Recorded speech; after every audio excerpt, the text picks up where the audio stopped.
Welcome to D99 TV.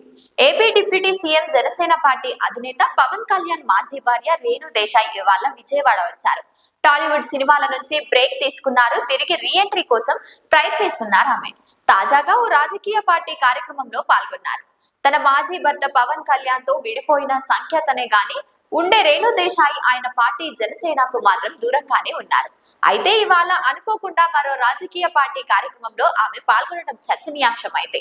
గత ఎన్నికలకు ముందు ఏపీలో బోడె రామచంద్ర యాదవ్ నేతృత్వంలో భారత చైతన్య యువజన పార్టీ బీసీవై ఆవిర్భవించింది. ఈ పార్టీ గత ఎన్నికల్లో పోటీ చేసినా ఎక్కడా ప్రభావం మాత్రం చూపలేకపోయింది. అయితే ఆ పార్టీ నేతలు ఆహ్వానం మేరకు పవన్ కళ్యాణ్ మాజీ భార్య రేణు దేశాయ్ ఇవాళ విజయవాడకు రావడం ప్రాధాన్యత సంతరించుకుంది.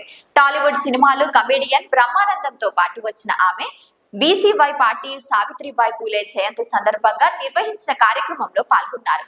సావిత్రిబాయి పూలే జయంతిని గురించి, మహిళా టీచర్స్ గురించి మాత్రమే మాట్లాడటానికి నగరానికి వచ్చినట్లు రేణు దేశాయ్ వెల్లడించారు. ప్రస్తుతం ఉన్న పరిస్థితుల్లో మహిళలకు నాలెడ్జ్ చాలా ఇంపార్టెంట్ అని ఆమె అన్నారు. పిల్లల జీవితంలో తల్లి తర్వాత మహిళా టీచర్స్ చాలా ముఖ్యమన్నారు. అణచివేత చర్యలను వ్యతిరేకంగా జ్యోతిబాయి పూలే స్ఫూర్తితో కదలాలని టీచర్లకు, మహిళలకు రేణు దేశాయ్ పిలుపునిచ్చారు. అయితే రాజకీయాల గురించి మాత్రం రేణు స్పందించలేదు.